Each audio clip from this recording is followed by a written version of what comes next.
Olá! No ar mais um passeio pelas antigas veredas. Hoje o nosso convidado é o pastor Fulton Nogueira. E hoje nós iremos tratar de um tema para lá de controverso. Falaremos a respeito dos vários tipos de batismos assumidos pela igreja cristã. Pastor Fulton, é um grande prazer te receber aqui novamente. Obrigado. E hoje, pastor, nós iremos tratar de um assunto realmente que desperta muita curiosidade por parte dos cristãos, a saber, as formas que a igreja cristã assumiu do batismo ao longo dos séculos. Afinal, no entender do senhor, qual seria o batismo mais indicado? Deixando um pouquinho de lado a forma externa, mas ficando apenas com... Deixando isso para outra hora, mas ficando apenas com o tempo do batismo, o momento do batismo. Quem recebe o batismo, eu creio que é mais bíblico batizar crianças. Certo. Hoje a igreja presbiteriana é uma das poucas que ainda mantém isso, devido ao crescimento pentecostal dos últimos 100 anos. O pentecostalismo não tem mais do que 100 e poucos anos. E como ele se desenvolveu muito, ele adota principalmente o que é chamado nos dias de hoje de credo ou batismo. Então todas as denominações que se derivam ou que têm alguma influência deles acabam batizando só adultos. Mas a igreja cristã maciçamente observou o batismo infantil desde os primeiros anos. Também conhecido como pedobatismo. O prefixo que dá em pediatria é pedobatismo, batismo de criança. Ok. E o senhor disse que essa foi uma postura assumida pela Igreja Presbiteriana do Brasil, em consonância com os reformadores e também com os pais da igreja. Como é que se desenvolveu a questão do batismo ao longo dos séculos? A questão, eu digo, do momento do batismo, já que da forma nós falaremos numa segunda oportunidade. Me limitando apenas aos textos bíblicos, eu posso dizer que é mais complicado você dizer que não tinha crianças na casa de um carcereiro que foi batizado à meia-noite, quando o texto diz ele, toda a sua casa foram batizados, na casa de Dona Lídia, que foi ele e toda a sua casa foi batizada, e alguns outros locais que usam esse termo casa, e é praticamente o termo técnico no Novo Testamento para indicar família. É meio complicado você dizer que não tinha crianças lá, era mais fácil, é mais provável que tivesse. E o que seguia o exemplo do Antigo Testamento, que quando circuncidava todas as pessoas menores. Aliás, a lei de Moisés é clara, é de 8 anos, nem é de Moisés, é de Abraão, né? De 8 anos, dado a Abraão antes de Moisés. Antes de 8 anos será circuncidado. 8 dias. Antes de 8 dias, perdão. Circuncidavam crianças, era um sacramento sangrento. Depois da cruz de Cristo não se derrama mais nenhum sangue. Então o Cristo alterou essa entrada no corpo visível, que no Velho Testamento era o povo de Israel. O prosélito também era circuncidado. Ou seja, aquele que se convertesse ao judaísmo, era chamado prosélito. E todos os que nascessem, porque Deus era Deus da pessoa e de seus filhos, todos os que nascessem aos 8 dias eram circuncidados. A igreja cristã, obviamente, seguiu a mesma prática. As crianças mais tenras em idade, com dias ainda de vida, eram batizadas. Não há notícia de que que a igreja cristã observasse 8 dias para fazer o batismo, mas as crianças, sem dúvida, eram batizadas na igreja cristã. Outro aspecto importante nesse contexto do batismo infantil ou pedobatismo é a questão da regeneração batismal, defendida pela Igreja Católica.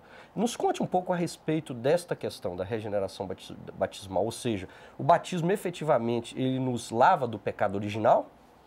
O batismo é um símbolo do que já aconteceu. A lavagem do pecado original é pelo Espírito Santo que habita em nós.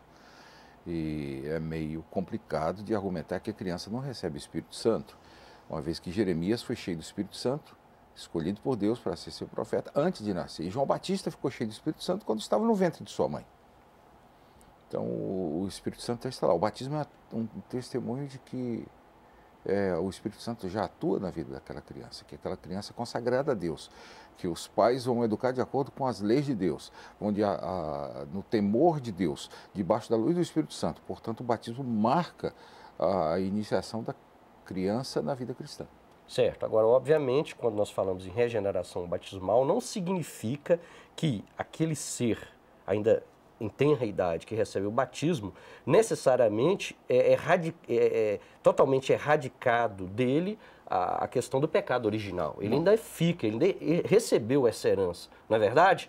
Então nós não podemos entender que uma vez recebido o batismo literal, né, ele foi isento do pecado original. Ele ainda continua trazendo consigo o pecado original, né? Para a Igreja Católica, onde os sacramentos são ex opere operato, eles agem independentemente de quem aplica, de quem recebe, das circunstâncias, é como uma espécie de um remédio para dor de cabeça, você toma e cura a dor de cabeça, ou seja, o sacramento tem atividade, poder próprio.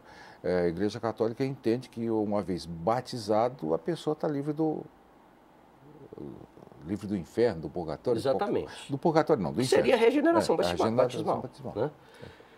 Agora, voltando os nossos olhos ainda para a igreja primitiva, nós enxergamos naquela ocasião a chamada controvérsia donatista.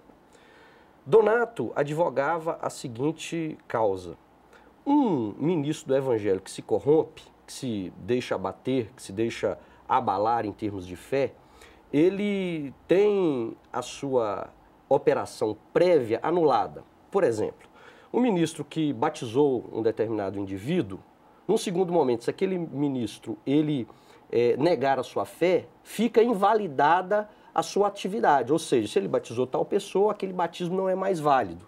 Nessa ocasião entra em cena exatamente Aurélio Agostinho, rebatendo essa tese. Agostinho chega a dizer neste contexto o seguinte: olha, um beberrão será sempre um beberrão. Um apóstolo ou um sacerdote será sempre um sacerdote. Entretanto, o batismo, quando ele é feito tanto por um beberrão quanto também por um sacerdote, vai ter o mesmo valor, independentemente de quem o fez. Por quê? Porque o que mais importa não é o oficiante, e sim a fé daquele que recebe, a fé do batizando no ato em si. Ou seja, a fé do batizando em Deus.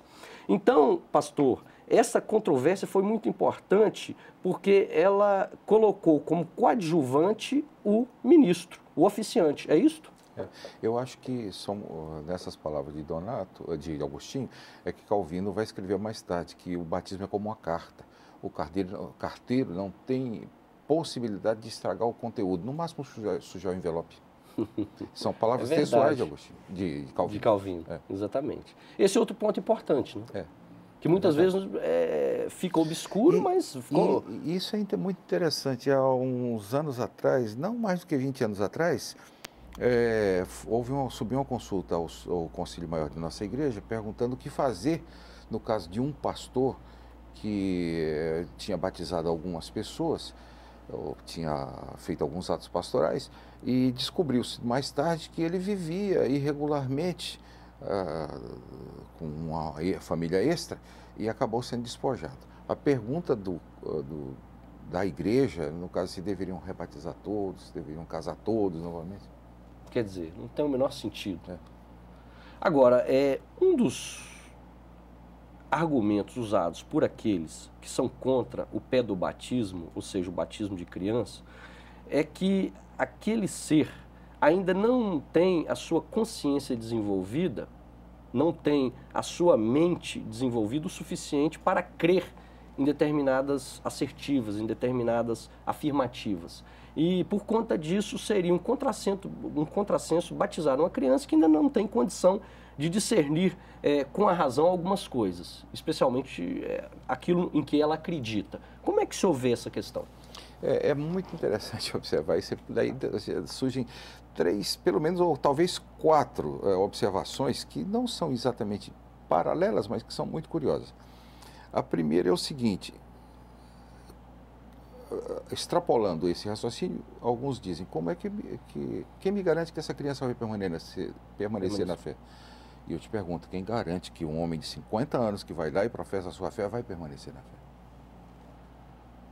Percebeu?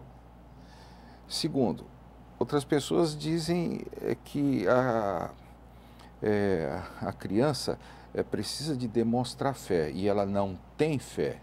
Assume já esse ponto, ela não tem fé, mesmo porque ela não desenvolveu a sua capacidade, como você disse, para ter fé.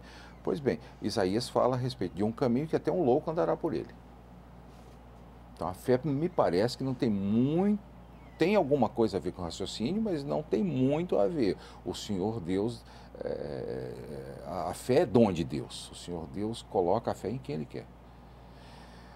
Daí, paralelamente a isso, tem também a seguinte argumentação: se a criança não tem fé, pelo mesmo texto que se argumenta, quem crê e for batizado será salvo, tem o finalzinho do texto, quem não crê será condenado. Significa que todas as crianças que morrem antes da razão e, portanto, não batizadas, estão diretamente condenadas ao inferno. Ninguém concorda que todas, sem exceção, que morrem na infância vão para o inferno. E a quarta observação que eu faço é que a igreja presbiteriana mantém-se batizando, mas ela não olha muito a fé da criança, ela não se preocupa com isso, porque ela batiza a criança na fé dos pais. O que é interessante, quem faz profissão de fé quando a criança se batiza são os pais. Não necessariamente a criança, até porque ela não tem condição de fazê-lo. Exato. É verificado se os pais possuem a mesma fé da igreja. E depois pede-se os pais que prometam que vão educar a criança de acordo com aquela mesma fé. Se eles disserem sim, toda a criança é batizada. É interessante, pastor, que eu dizia de um dos pais da igreja, Agostinho, mas eu gostaria de fazer menção também a Tertuliano. Conta-se que Tertuliano, numa dada altura da sua caminhada cristã, ele se colocou contra o batismo infantil.